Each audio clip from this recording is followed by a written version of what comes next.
10편 119편 105절 한 절만 읽겠습니다. 자, 이 구절은 전에도 제가 이야기 드렸듯이 서울대학교 배지에 달려있는 성경 구절입니다. 서울대학교 배지가 라틴어로 베리타스, 룩스 메이아라고 적혀 있어요. 라틴어를 모르는 사람은 그 말이 무슨 말인지 몰라요. 진리가 나의 빛이다, 이런 뜻이에요. 거기서 말하는 진리는 뭐예요? 하나님 말씀을 보고 하는 말입니다. 베리타스라는 말이 진리, 룩서, 빛, 그 다음에 메아는 나의. 자, 오늘 이 본문이 서울대학교 배지에 달려있는 겁니다. 그 다음에 하버드 대학교의 배지는 베리타스, 내가 이 구절에 나오는 거예요. 진리라는 말이 배지 안에 딱 들어가 있어요.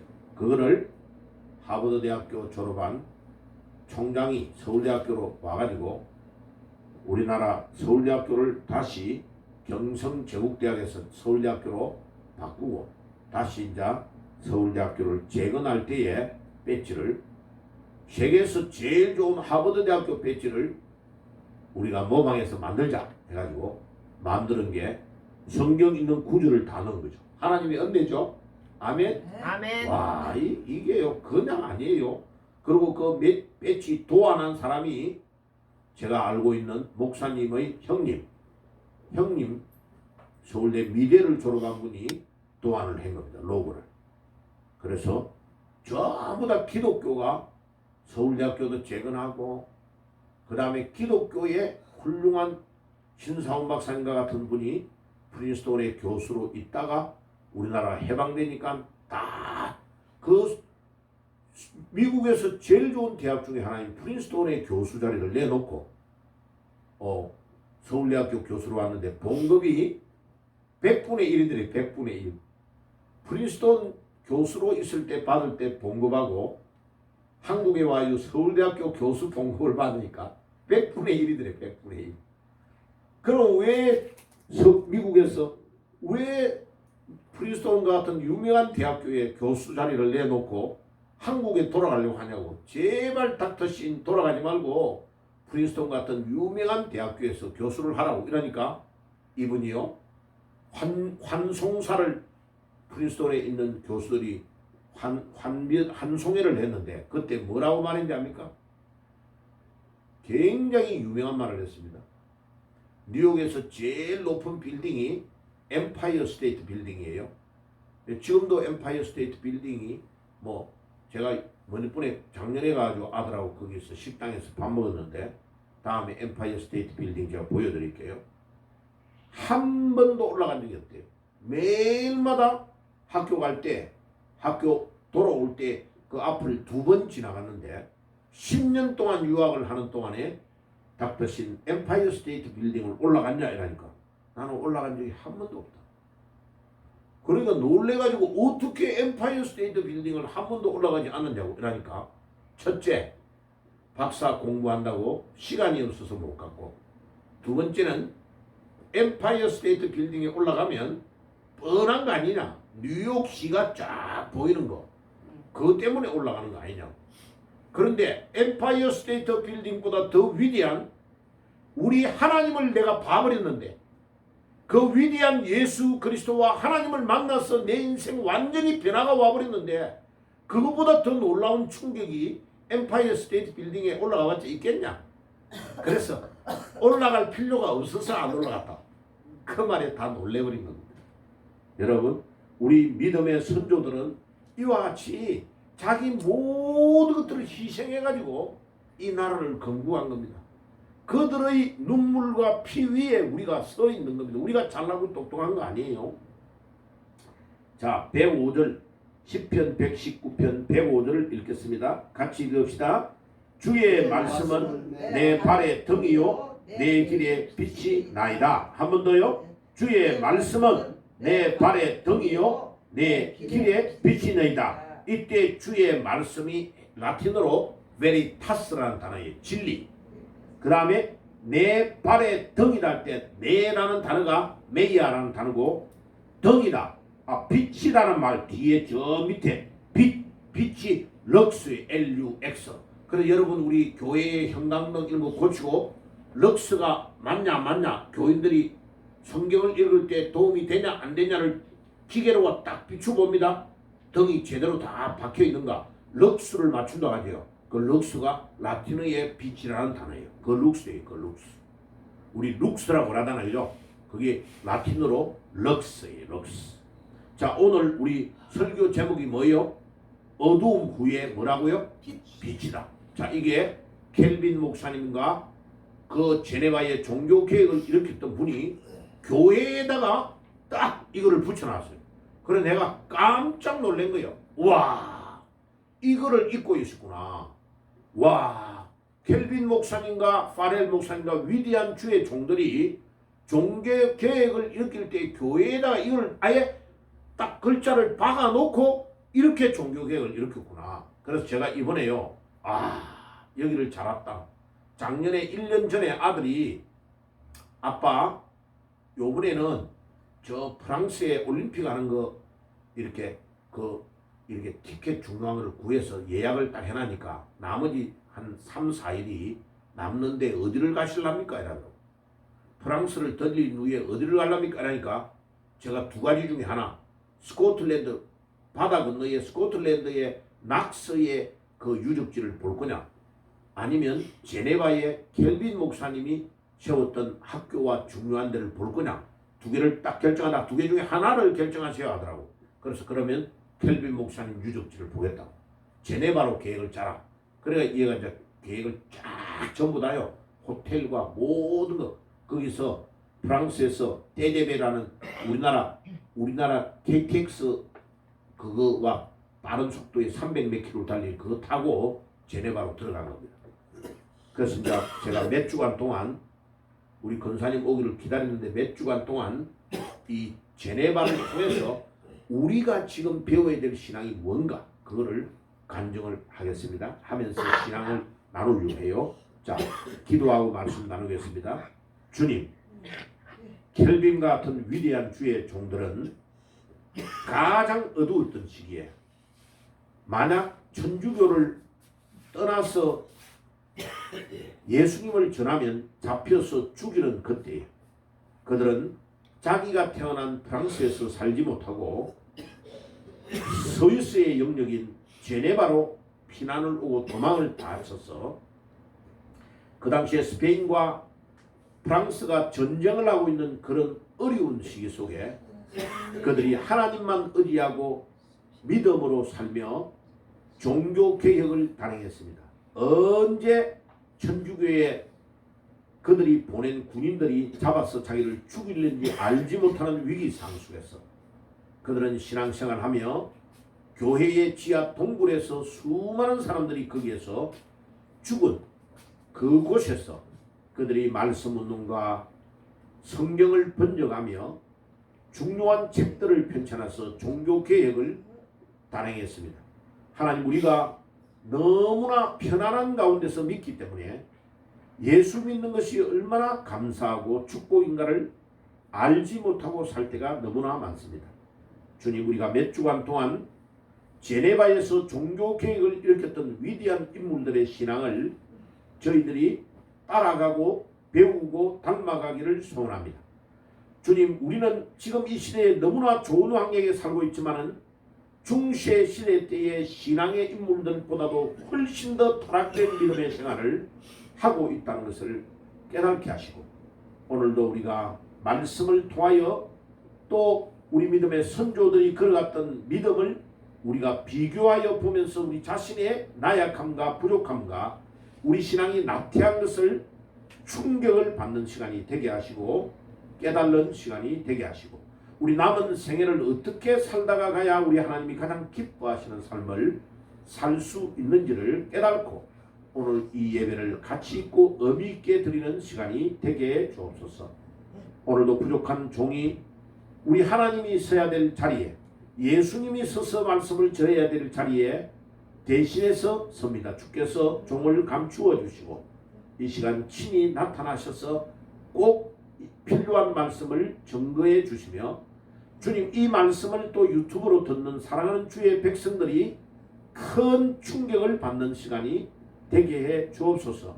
오늘도 주의 이름으로 모이는 곳마다 주님이 찾아가시고 작은 교회든지 큰 교회든지 할 것 없이 주님은 진실되게 주의 이름으로 말씀을 전하고 예배를 드리는 곳에 내가 그들과 함께 하겠다고 약속하셨사오니 오늘도 함께 계시는 축복이 있게 주옵소서. 북녘 땅에 우리 동포들을 기억해 주시고 신앙의 자유가 없어서 눈물을 흘리는 그들의 하나님이 축복하시고 예수 한국 복음 통일이 꼭 이루어져서 우리의 때에 북한을 꼭 가서 평양에서 마음껏 하나님을 찬양하며 예배드리고 백두산에서 하나님의 이름을 찬양할 수 있는 그날이 오게 주옵소서. 예수님의 이름으로 기도드리옵나이다. 아멘. 자, 제가요 1년에 2번을 미국에 꼭 가야 돼요. 영주권 유지를 위해서. 왜냐하면은 자 모든 세금을 다 내놨기 때문에 연금이 나와요. 그래서 그 영주권을 유지를 안 하면 연금이 회수가 되고요. 받지를 못해요. 자, 그런 이유 때문에. 그런데 내가 대한민국 국적을 포기하고 미국 시민권을 따버리면 왔다 갔다 안 해도 돼요. 신경 안 써도 되는데 제가 대한민국 국적을 포기하기 싫은 거죠. 나는 대한민국의 사람이기 때문에 대한민국 국적은 나 포기 안 하겠다. 그래서 약간 번거롭지만은 1년에 2번을 가는데 한 번은 갔다가 다른 데로 가려고 그래요. 그래서 다음 해에는 1년 후에는 터키, 지금은 이제 이름을 터키로 안 하고 튀르키예라고 합니다. 이름이 바뀌었어요. 국가의 이름이. 터키 하니까 잡아먹는 세계 답만 터키인 줄 아니까 싫다는 거예요. 그래서 그 터키의 대통령이 이름을 튀르키예라고 불러달라고 의회가 결정해서 이름을 튀르키예로 바꾼 거예요. 그래 내년에는 이제 약간 쌀쌀할 때 계획을 짤 건데 제가 요번에 아들하고 의논을 할 거예요. 네가 안내를 잘하는 대신에 우리 교인 중에 가고 싶은 사람 있으면 좀 데려가는 건 어떻겠냐. 돈은 우리 쪽에서 내고 예. 그래서 경제적으로 많이 어려운 분은 우리가 좀 십시일반 도와줘가지고 같이 가기도 하고 경제력이 되는 사람은 1년 동안 좀 모아가지고 그래 가면 경비를 제일 싸게 해가지고 우리가 움직일 수 있는 방법을 동원할 거예요. 그래서 다음에는 그 요한계시록에 나오는 7교회가 튀르키예에 다 있습니다죠. 에베소, 스무나, 버가모. 그러니까 그렇게 7교회 중심으로 돌라고 그래요. 그래서 우리 오주인은 이미 신청했어요. 나는 갈 겁니다. 이라더라고요. 예. 자, 그래서 이제 여러분들 기도하시고 목사님 나도 갈 겁니다 하면 신청하세요. 그러면 이제 우리 아들하고 내가 의논을 할 거예요. 그래서 제일 싸게 해서 그 터키에 1년 이상을 있었기 때문에 어디로 가면 싸고 어디로 가면 하는 걸 다 알아요. 얘는요. 여행사를 통하지 않을 겁니다. 우리 자체만 갈 거예요. 그래서 거기서 차를 빌리고 우리 가고 싶은 대로 갈 거예요. 그 다음에 미국에서도 그 뉴욕에 있는 온누리 교회에 청년들이 한 400명 정도 되는데 그 온누리 교회에 터키 갈 때도 우리 아들이 인솔회가 갑니다. 예.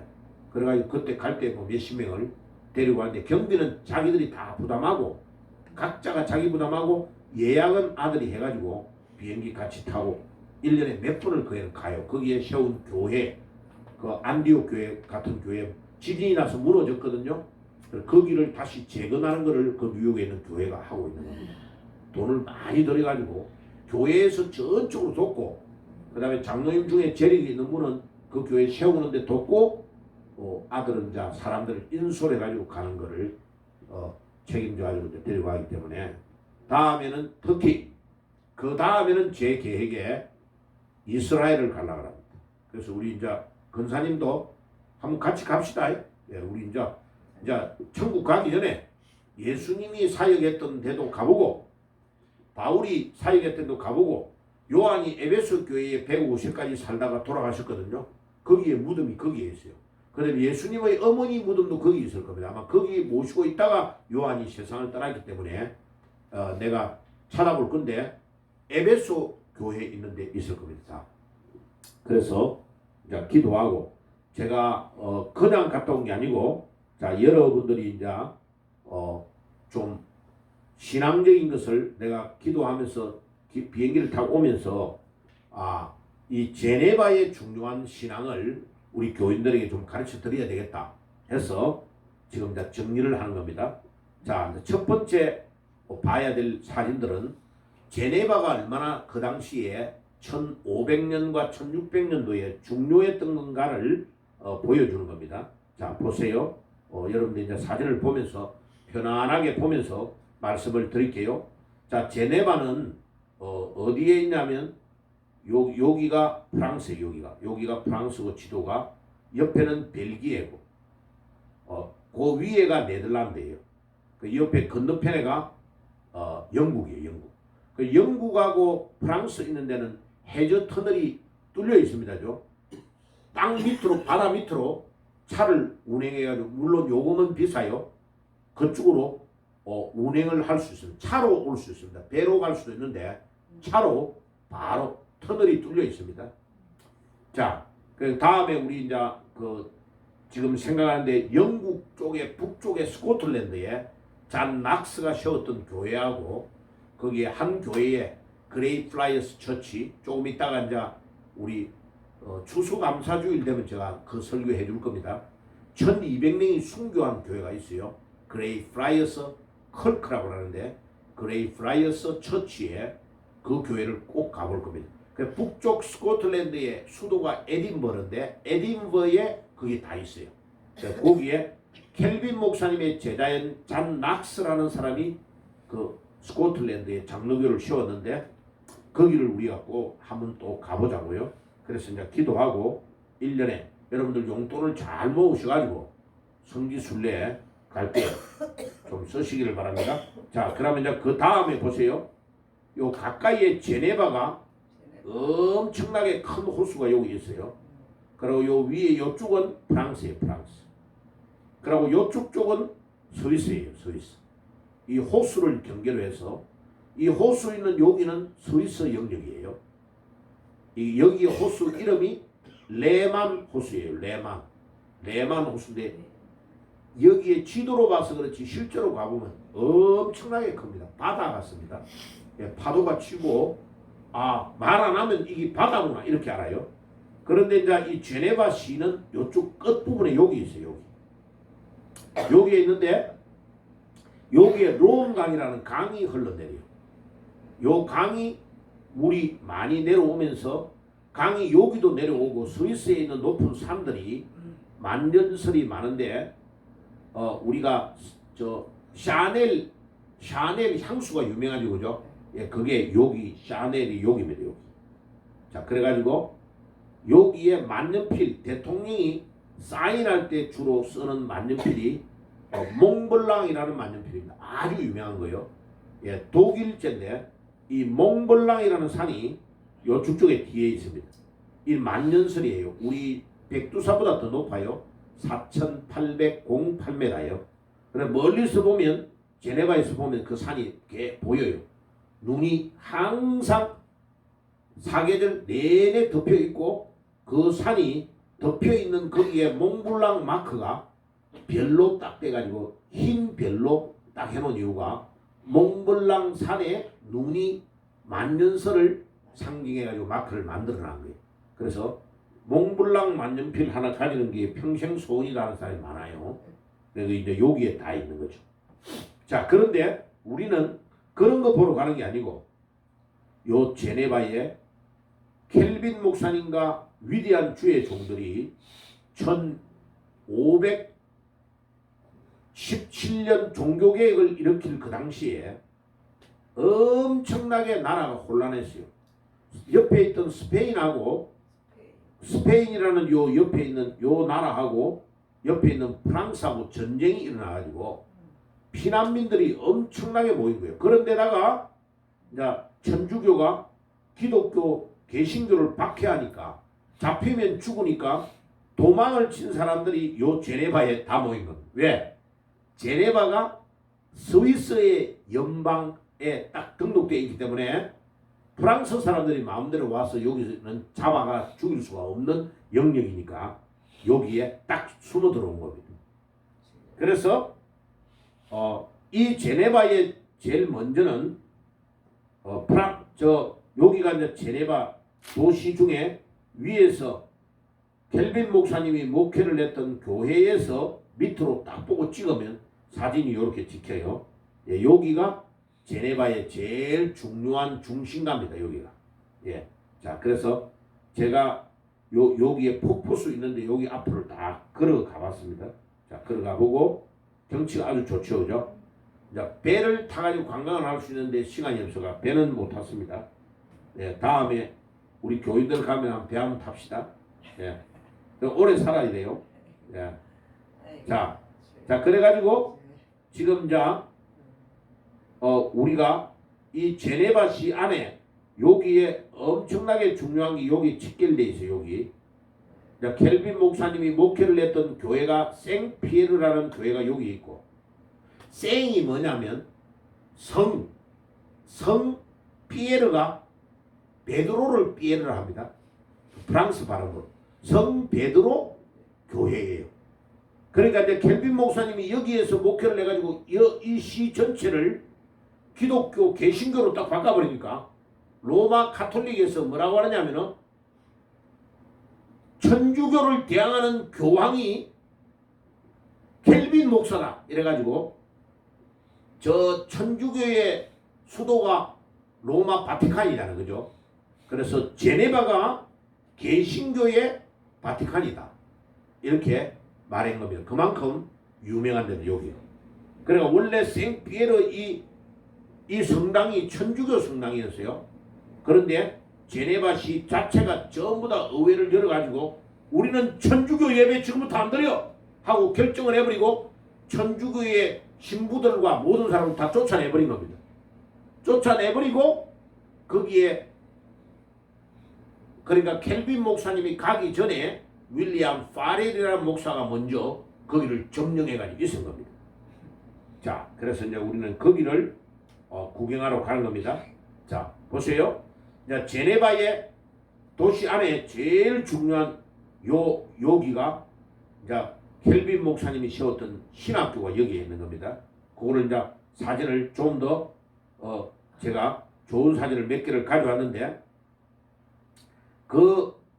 거기에 우리가 더 중요한 건 뭐냐면 오늘 알아야 될 거 제일 중요한 거 몇 가지를 내가 이야기를 하는데 이게 이제 한참 위에까지 올라가야 되네요. 자, 한번 보세요. 그런데 교회의 안에 그 바울 목사님이 켈빈 목사님이 목회를 한 교회에 요 글자가 딱 붙여 있는 겁니다. 요 글자. 예. 이게 신학교의 로고 안에도 들어가 있고 요 글자가 포스터 테네버라스 룩스라는 단어가 빛이라는 단어가. 자, 포스트는 뭐뭐 후에 요거는 테네버라스라는 단어는 어두움이라는 뜻입니다. 그래도 어두움 후에 뭐가 온다고요? 빛이 온다. 이런 뜻이요. 자, 그 말이 지금은 천주교가 우리를 박해하고 우리를 잡으면 죽이지만 어두움의 시기지만은 조금 있으면 하나님께서 우리에게 뭐를 준다고요? 빛을 비춰준다. 이런 뜻이요. 이게 종교개혁의 슬로건이에요. 슬로건. 그래서 다음에 우리가 중요한 거 이거 할 때에 P, T, L이라는 이 단어를 좀 써야 될 것 같아요. 포스트, 테네브라스, 룩스라는 이 단어를 이게 켈빈 목사님과 중요한 분들이 얼마나 기도하고 이 구절을 만들었겠습니까? 그죠? 그래서 오늘 설교 제목이 뭐라고요? 어두움 이후에 뭐라고요? 빛. 예, 오늘 설교의 제목이 여러분들이 나눠준 유물이 그거예요. 자, 그래서 그 안에 요런 글자가 나오는 거 요거는 조금 이따가 내가 설명을 다 드리겠습니다. 자, 그러면 우리가 지난번에 한번 보여드린 거를 내가 이제 조금 전체적으로 업그레이드를 시켰습니다. 사진을. 자, 보세요. 자, 제네바의 안에 벽화 쪽으로 우리가 갑니다. 자, 그러면 요 벽화 먼저 번에 보여드렸죠. 요게 요 끝에서 요쪽 오른쪽까지 길이가 100m 정도 됩니다. 엄청 크죠, 그죠? 우리 100m 달리기 해도 힘들잖아요, 그죠? 근데 이 100 자체가 그래가지고 켈빈 목사님이 태어난 지 400년이 되는 해. 그러니까 켈빈 목사님이 1509년에 태어났어요. 그러면 400년을 더하면 몇 년이에요? 1909년에. 조금 있다가 우리나라에 1919년에 유관순 누나가 저 천안 쪽에서 만세 불렀죠, 그죠? 그래, 유관순 누나가 만세 부르기 조금 전에 요 벽을 딱 100m 되는 이 벽을 제네바 시가 어마어마한 돈을 들여가지고 이거를 만든 겁니다. 자, 그러면 전체의 길이가 100m고 높이가 10m. 말씀드렸죠? 1536년 그 백화에 5월 21일이라고 적혀 있는 게 천주교의 미사를 완전히 폐지하고 제네바 종교 계획을 시작하는 날을 딱 새겨놨어요. 제일 왼쪽에. 그 다음에 제일 오른쪽에는 사오비라는 공작이 제네바를 딱 이끌고 가는 최고 실력자였어요. 이 사람이 천주교 편을 들어가지고 개신교에 있는 목사님들을 쫓아내고 천주교로 다시 환원시키려고 했는데 전부 다 제네바 시민들이 목사님들을 도와가지고 이 사오비 공작의 공격을 막아내가지고 천주교를 쫓아내버린 거예요. 그게 1602년 12월 12일 12.12 우리나라만 12.12가 있은 게 아니고 예, 요 제네바에도 12.12가 있었어요. 자, 그래서 굉장히 중요한 날이다 하는 것을 이야기하고 자, 요거는 넘어가고 여기에 보면 1536년 나오죠, 그죠? 예, 여기를 보세요. 예, 여기에 요거를 그래 이거 우리 가족들이 볼 때는 나는 이 1536년이 뭘까? 그런데 나중에 이제 전부를 조사를 해보니까 요 날이 천주교를 쫓아내고 우리 개신교의 모든 것들을 선포한 날이라서 그날을 딱 못을 박아놨어요. 그리고 요 끝에는 사오비라는 그 공작을 이겨냈던 날짜를 딱 적어놨어요. 자, 그래가지고 이게 이 사람들이 뜻이 있구나 하는 것을 알게 됐어요. 여기에 가면 1602년이 오른쪽에 딱 적혀있죠, 그죠? 자, 요게 아주 중요한 날짜가 다 적혀있어요, 그죠? 자, 그리고 이제 넘어갑니다. 그 백화의 제일 가운데가 4명의 목사님을 딱 해놨다 그랬죠. 그래서 여기서 보면 두 번째에 있는 요 분이 툭 튀어나왔죠, 그죠? 요 분이 켈빈 목사님이에요. 다른 목사님보다 켈빈 목사님이 더 중요하다는 의미로 딱 튀어나오게 만들어놨어요. 자, 그래서 굉장히 신경을 많이 썼다는 걸 알 수 있죠. 자, 여기서 보면 모르는데 옆에서 보면 보여요. 자, 그래가지고 이제 이 제네바의 백화를 그래서 제일 왼쪽에 있는 분이 윌리엄 파렐이고 두 번째에 있는 분이 켈빈 목사님이고 세 번째는 켈빈 목사님의 제자 베자라는 목사님이고 네 번째는 스코틀랜드의 종교를 개혁했던 잠 낙스 이분들이 다 켈빈 목사님에게 배웠던 분이요. 제자죠, 제자. 그런데 왼쪽에 있는 이 파렐이라는 목사님은 켈빈 목사님보다 20살이 더 많아요. 나이가 20년이 더 많아요. 그런데 이 파렐이라는 목사님이 아주 훌륭한 목사님이에요. 자, 조금 이따가 이제 말씀을 드릴게요. 좀 밝을 때 찍은 사진이고요. 자, 그러면 이제 제가 이 4명에 대해서 간단하게 다음에 기회가 되면 한 분 한 분을 따로 몇 주간 말을 해야 될 정도로 대단히 위대한 분이에요. 그래서 첫 번째 백화에 있었던 그분이 윌리엄 파렐이라는 분인데 이 사람도 프랑스 사람이에요.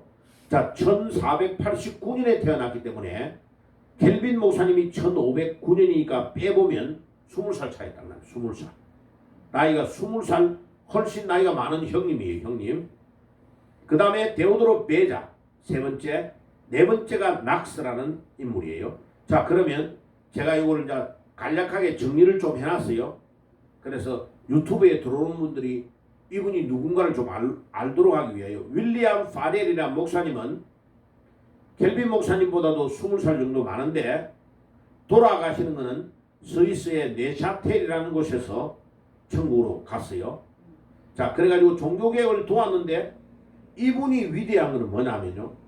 자기가 제네바에 이미 자리를 다 잡고 교회를 잡고 있는 여기에 켈빈 목사님이 잠깐 들려가지고 제네바에서 하루 이틀 자고 그 위에 있는 독일하고 스위스하고 붙어있는 스타스부르크라는 데로 간다는 소문을 딱 듣고 바로 이 윌리엄 파렐 목사님이 켈빈 목사님이 잠자고 있는 데에 그 여관방에 찾아간 거예요. 가가지고 켈빈 목사님에게 이 파렐 목사님은 엄청 목소리도 크고 담대한 사람이에요. 그런데 그 당시에 이 켈빈 목사님이 별로 알려지지 않는 인물이에요. 나이가 한 27살밖에 안 되는 거예요. 자기보다 나이가 훨씬 어린 20살이나 적은 목사님을 찾아가가지고 켈빈 목사님 당신이 여기에서 나를 도와서 이 종교개혁을 일으키는데 중요한 일을 좀 도와달라.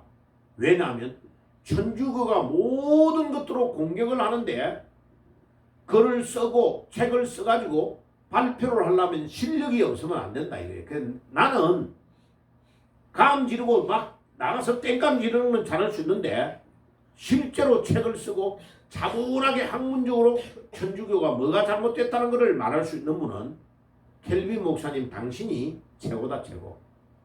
당신이 이 제네바에 있으면서 도와줘야 이 종교개혁을 일으키고 천주교를 이길 수 있겠다. 그래서 천주교가 종교재판을 할 때 나가서 당신이 반론을 해줘야 된다. 왜? 켈빈 목사님은 이미 법학을 공부해가지고 변호사 자격증을 가지고 있는 사람. 그러니까 얼마나 똑똑해. 그리고 헬라어, 히브리어, 라틴어 이런 거를 완전히 섭렵해가지고 5개국어, 6개국어를 능숙하게 할 수 있는 인물이라는 것을 알고 있는 거죠. 그러니까 이 윌리엄 파렐이라는 목사님이 찾아가서 켈빈 목사님을 독려했는데 켈빈 목사님은 너무나 완고한 거예요. 나는 성격도 내성적이고 난 남 앞에 가서 막 나대는 성격이 아니니까 나는 조용하게 책 읽고 준비해가지고 나는 스트라스부르크 거기에 가가지고 조용한 가운데서 그냥 책 쓰고 봉사하고 하나님께 살다가 천국 가겠다 이러니까 파렐 목사님이 완전히 열받은 거예요. 떡국이 딱 열려가지고요. 지난주에 말했죠. 켈빈 목사님 당신이 지금 여기를 떠나가지고 조용하게 가가지고 책 쓰고 편안하게 사는 그 평안이 하나님께서 절대로 당신을 그렇게 평안하게 두지 않을 것이다. 만약 여기를 떠나서 당신 혼자의 평안을 찾아간다면 하나님이 당신에게 저주를 부을 것이다. 엄청나게 시험만을 해버린 거예요. 그러니 이 켈빈 목사님이요. 그날 그 이야기를 듣고 충격을 받아버렸죠. 충격. 근데 나중에 켈빈 목사님의 자서전에 책에 읽어보면요. 그때 파렐 목사님이 자기에게 한 그 말이 파렐 목사님이 자기에게 한 말로 안 들리고 하나님이 자기에게 막 저주를 퍼붓는 것과 같았다 라고 느꼈다는 거예요. 그만큼 충격이 됐다는 거예요. 그래가지고 이 파렐 목사님의 이야기를 듣고 켈빈 목사님이 마음을 돌이키고 제네바에 남기로 결정을 한 것이다. 그래서 파렐 목사님 엄청 위대하죠, 그죠?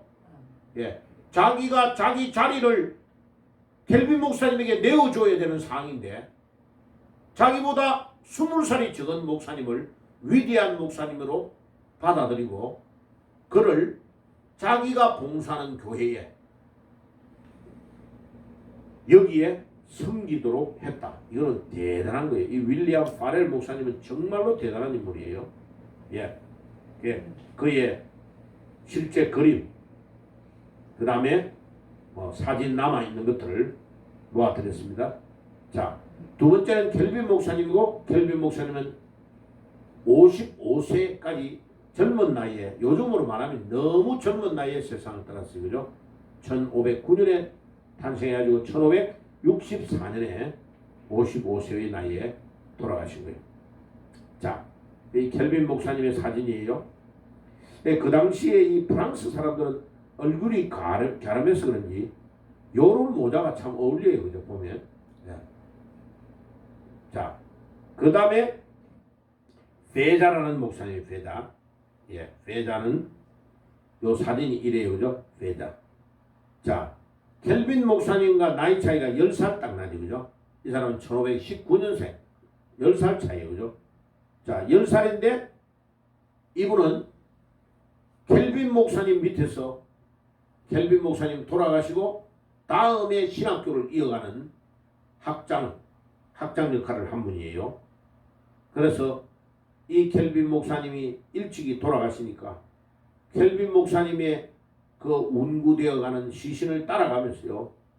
그 장례식장을 따라가면서 내 아버지여 내 아버지여 내 아버지여 하며 너무 큰 소리로 울면서 따라갔다는 것이 책의 기록에 나와요. 자기보다 10살 차이밖에 안 나는데 형님빨인데 내 아버지 내 아버지라고 얼마나 켈빈 목사님을 존경한 제자였으면 이랬을까. 그래 켈빈 목사님 밑에서 그가 인문주의자고 위대한 신학자고 교수고 외교관 역할을 해가지고 천주교가 반대하는 모든 글들과 모든 것들을 대변할 때에 이 외자 목사님이 나가서 모든 것들을 다 대변했을 정도로 위대한 목사님이었다.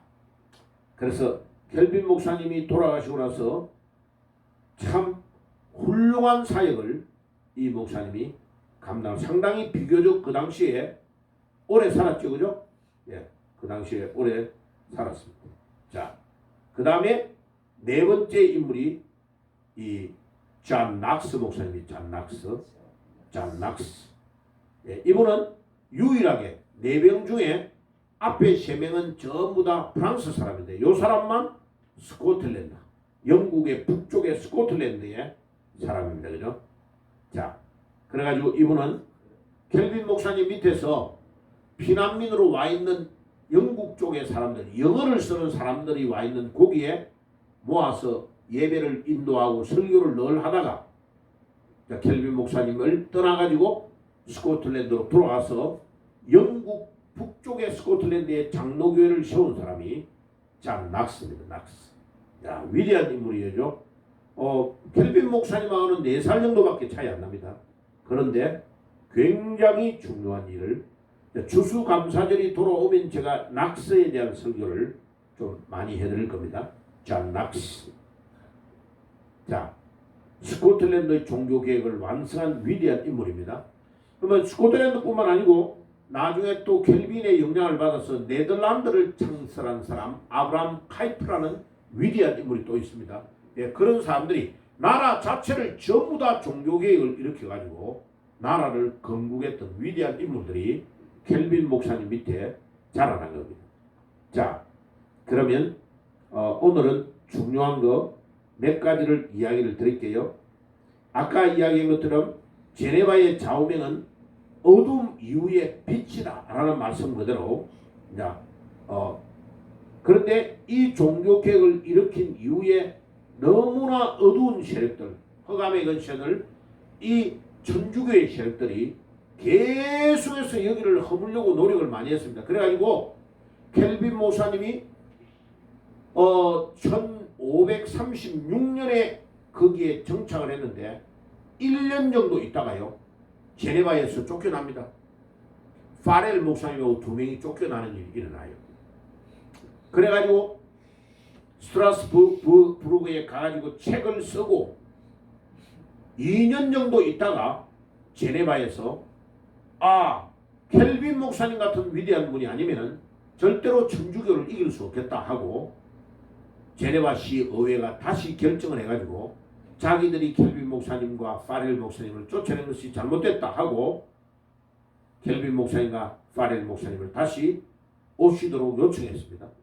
그래가지고 돌아와가지고 2년이 있다가 돌아와서 켈빈 목사님과 파렐 목사님이 제네바에서 중요한 역할을 하는데 켈빈 목사님은 돌아가실 때가 25년 가까이를 한 교회에서 제네바 그 교회에서 봉사하고 섬겼습니다. 자, 여기에 이제 제가 그 사진 찍는데 여기에 있는 요 사람들이 지난주에 말했죠. 이 상 앞에서 딱 춤을 추는 거예요. 마귀가 희한하게 역사를 하지, 그죠? 예, 예. 근데 제가 이놈들 들으라고요. 할렐루야! 하면서 사진 찍었어요.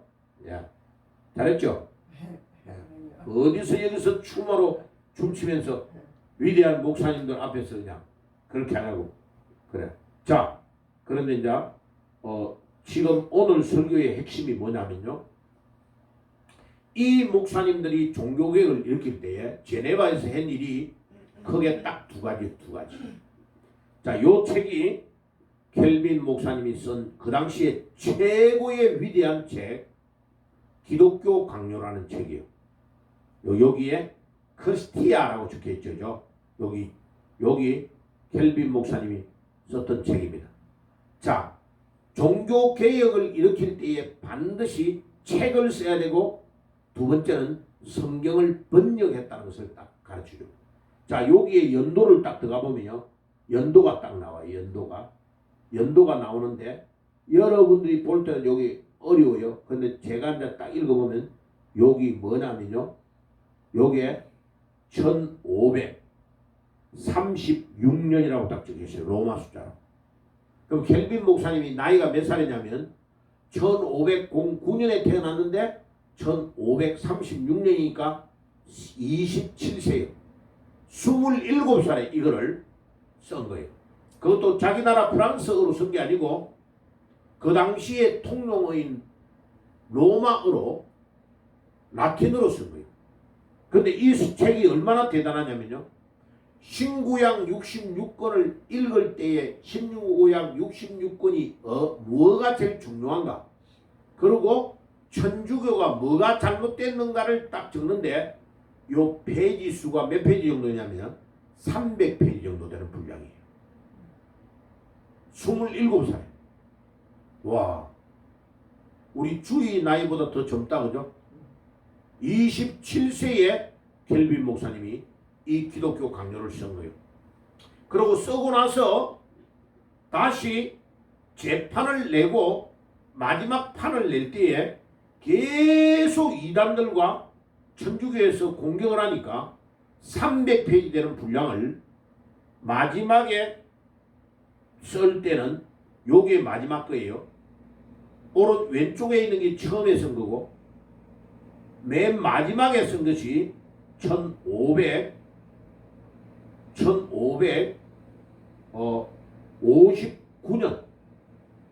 1559년에 이 책을 마지막으로 하는데 책의 분량이 몇 배로 늘어나냐면 5배로 늘어났어요.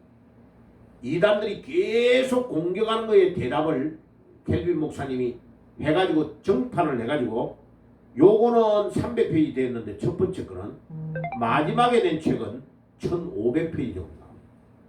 엄청나게 분량이 많죠, 그죠? 그런데 놀라운 거는 앞에 썼던 요 내용은 그대로 보존이 되어 있고 뒤에 중요한 거를 반박하는 거를 붙여가지고 계속해서 해가지고 5배의 분량으로 1500페이지 분량으로 이 기독교 강요가 마지막으로 완성되고 켈빈 목사님은 세상을 떠났어요. 자, 그러니까 27세에 기록했던 이 책이 마지막에 돌아가시기 전에 1556년인데 조금 있다가 이건 이제 완성하고 몇 년 있다가 돌아가셔요. 1604년에 돌아가시니까 5년 정도 더 살다가 돌아가시는 거예요.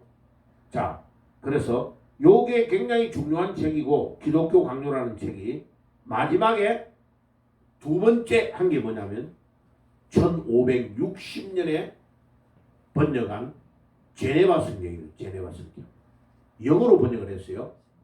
헬라어 히브리어 원전에서 영어로 번역을 했는데 이 번역 성경이 엄청나게 중요합니다. 제가 요번에 가가지고 이 강단에 딱 켈빈 목사님 설교했던 강단에 여기 놓여 있길래 찍은 겁니다. 사진을. 그래 찍어가지고 요 안에 내용이 요런 내용으로 딱 되어 있어요. 지도도 있고 되어 있는데 와, 이 성경 진짜 진짜 가질 수만 있다면 좀 갖고 오고 싶다. 너무 보기가 좋더라고요. 그래서 이게 거의 한 600년 정도 되는 거예요, 지금. 그런데 이 성경이 엄청 놀라운 성경이에요.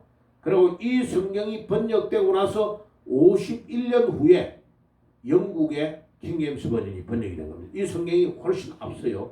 51년 전에 번역이 된 거예요. 자, 그러면 이제 오늘 제가 말씀을 드리려고 하는 거는 너무 길게 하면 힘드니까요. 제일 중요한 게 뭐냐면 종교개혁을 일으켜야 되는데 일으킬 때 일반 시민들이 이해할 수 있는 책을 먼저 썼다. 그게 기독교 강요예요. 기독교 강요. 그래서 제가 허무사 지금 계획을 잡고 가는 게 잘 잡고 있구나. 성경 번역하기 전에 책을 쓰려고 준비를 딱 해놨거든요. 그거 먼저 내고 그 다음에 성경을 번역하면 딱 된다. 순서가 맞구나 하는 것을 확인한 겁니다. 와, 이 하나님이 종교개혁자들이 어떻게 했는가를 보면 지금 종교개혁을 해야 되는데 딱 때가 왔는데 성경에 대한 간단한 책을 하나를 내고 성경 번역을 두 번째로 내는 것을 제네바에서 1560년에 했던 일을 하면 되겠구나 하는 것이 결정이 된 겁니다. 이제 내가 방향을 잘 잡고 있구나 하는 것을 확인했어요. 자, 그래가지고 이 제네바 성경을 가지고 미국에 건너갔던 청교도들이 이 성경을 가지고 건너갑니다. 이 성경을 가지고 건너간다. 굉장히 중요한 성경이지, 성경이. 자, 그래서 참 중요하다. 그래, 엄청 두껍죠, 그죠? 예, 제가 이제 사진을 다 찍었어요. 자, 그래서 그 다음에 이제 요 사진만 보여드리고 마칠게요. 자, 여기 이제 제네바 대학이에요. 이제 이 켈빈 목사님이 세운 학교예요. 제자를 길러냈는데 처음에 이 학교를 세울 때는 목사님들을 길러내는 신학교만 세운 거예요. 신학교. 켈빈 목사님이 세울 때는 자그만하게 세웠어요. 자, 그래가 이제 이 학교가 계속 숫자가 많이 늘어. 요 학교 들어가는 정문이에요. 정문. 자, 그리고 여기 안에 있는 본관이고, 그 다음에 이제 이 옆에 있는 건물이에요. 이 옆에 있는 건물. 예. 앞에서 딱 보면 디귿자 같이 보여요. 근데 공중에서 보면 이 건물이 꽤 넓어요. 실제로. 제가 요 건물 안에는 들어가 봤습니다. 들어가 보니까 위에는 도서관이 있어요. 도서관. 학생들이 공부하고 있더라고, 방학인데도. 예. 그 다음에 이제 요거는 가운데 있는 정문의 건물이고, 여기 옆으로 들어가면 도서관이 있는 건물이에요. 자, 여기 있는 디귿자는 학생들이 강의를 주로 많이 하는 건물이더라고요. 여기는. 예, 제가 들어간 건물은 여기, 도서관님들은 여기. 지금은 여기는 사람이 들어가지 못하고 공사를 하고 있더라고요. 안에 손볼기 많은가 봐요. 공사를 하고 있더라고요. 그래서 한 600년 가까이 지금 흘러가니까 이제 학교가 보수공사해야 될 게 많이 있을 거 아니에요. 그러니까 지금 이 학교가 어느 정도로 움직이는가를 제가 봤어요. 1559년에 켈빈 목사님이 나이 50세 될 때에 이 신학교를 개교를 했어요. 그리고 목사님은 55세에 돌아갔으니까 5년 있다가 세상 떠난 거예요. 그리고 지금 현재 465년 됐어요. 465년 됐는데 이 대학이 스위스 전체에서 세 번째로 큰 학교예요. 스위스 전체에서 세 번째로 큰 학교고, 이 학교에서 노벨상을 받은 사람이 13명이 나왔어요. 와, 대단하지, 그죠? 우리 대한민국에 지금 김대중 대통령 평화의 상 받은 외에는 없는데 그 학교에서 13명의 노벨상을 받은 사람이 나왔다. 와, 대단하다. 예, 그걸 알게 됐고, 원래는 개신교 목사님을 양육하는 신학교로 출발을 했는데 좀 더 있다가 법학을 전공하는 사람을 개설해가지고 판사 이런 사람을 양성하는 법대를 만들었고, 1798년 그 다음에 1813년 사이에 프랑스가 여기를 점령을 했는데 나중에 1878년에 이 아카데미를 종합대학으로 바꾼 것이 이제 학교는 커지는데 신앙적으로는 별로 도움이 안 돼요. 그래서 1876년에 제네바 대학이라고 대학을 바꾸고 그 앞에는 제네바 아카데미라고 말을 했는데 그거를 이름을 바꾸어서 제네바 종합대학이 된 거다. 자, 그렇게 바뀐 것을 알게 됐어요. 자, 그래서 제가 여기서 보니까 뭐를 느꼈냐면 켈빈 목사님이 원래 목사님을 양육하는 신학교로만 남아버리는 것이 더 좋지 종합대학으로 가면 규모는 커져도 신앙은 없어져 버린다 하는 것을 알게 된 겁니다. 그래서 저는 어떻게 생각하냐면은 나중에 이제 이야기할 건데 켈빈 목사님이 교회를 세울 때에 목사님 5명을 양육하고 교인은 3명밖에 없었어. 3명. 우리가 더 크다 그죠? 예. 3명밖에 없었는데 그들을 매주일 매번마다 성경을 가르치가 양육해가지고 나중에 어마어마한 교회로 성장이 된 거예요. 야, 그래서 요게 이제 제네바 대학교의 로고예요, 로고. 막 그거는 다 해석할 필요가 없고 제네바 대학교 출신 중에 위대한 인물들이 사진이 나와 있더라고요. 제가 요거를 이제 다 가지고 왔어요. 자, 결론. 오늘 말씀을 맺을게요. 자, 우리는 뭐 하면 되느냐? 이제 우리 교회는 주님이 이 땅 위에 켈빈 목사님과 위대한 목사님들이 맡겼던 것처럼 우리도 종교개혁을 일으켜야 된다. 종교개혁. 나라가 다 망했다 지금. 그러면 딱 2가지만 하면 된다. 요 기독교 강요에 해당되는 책을 성경을 정확하게 이해할 수 있는 책을 하나를 내주고 그거를 보급하고 성경을 번역하는 가지고 복음하는 일을 하면 그 다음에는 하나님이 사람을 붙이고 일으켜 주실 것이다. 아멘. 자, 우리 이 2가지가 우리 교회가 가지고 있는 제일 중요한 사명이다. 야, 그래서 방향은 잘 잡고 간다 하는 것을 깨닫게 된 겁니다.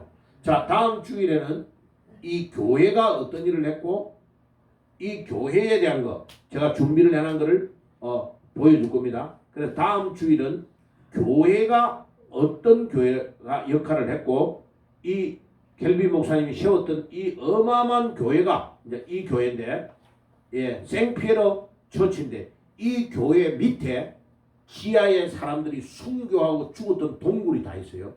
예, 거기하고 박물관 하고를 제가 다 보여드리면서 다음 주에는 말씀을 나눌 겁니다. 그래서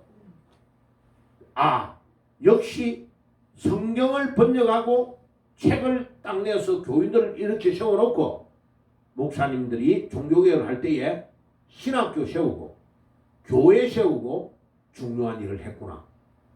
우리가 방향을 잘 잡고 가고 있구나. 그렇게 깨달았습니다. 그래서 계속 여러분들이 기도해 주시고 이 일을 위해서 그 다음에 전도하는 사람 계속 전도하고 이 일을 꼭 우리가 마지막 때에 감당하고 주님이 우리를 부르면 천국 가서 니 뭐 했냐? 그러면 목사님하고요 우리 책 딱 중요한 거 보급하고 성경 번역한 거 보급했습니다. 요거만 해도 켈빈 목사님하고 제네바에서 일으켰던 종교개혁에 우리가 동참하는 겁니다. 아멘. 자, 우리 기도합시다. 하나님 아버지 감사합니다. 오늘도 제네바에서 종교개혁을 일으켰던 위대한 인물들의 발자취를 더듬어 보았습니다. 그들은 기독교 강요라는 유명한 중요한 책을 만들어내고 그것을 보급하고 그 다음에 어떻게 신앙생활을 해야 될까의 방향을 잡아주면서 제네바에서 성경을 번역하여 종교개혁을 이루어 갔습니다. 하나님, 지금 이 시대도 너무나 어두운 시대입니다. 하나님, 우리가 이 책을 내고 성경을 번역해서 반드시 제2의 종교개혁을 이룰 수 있도록 인도해 주옵소서. 예수님 이름으로 기도드리옵나이다. 아멘.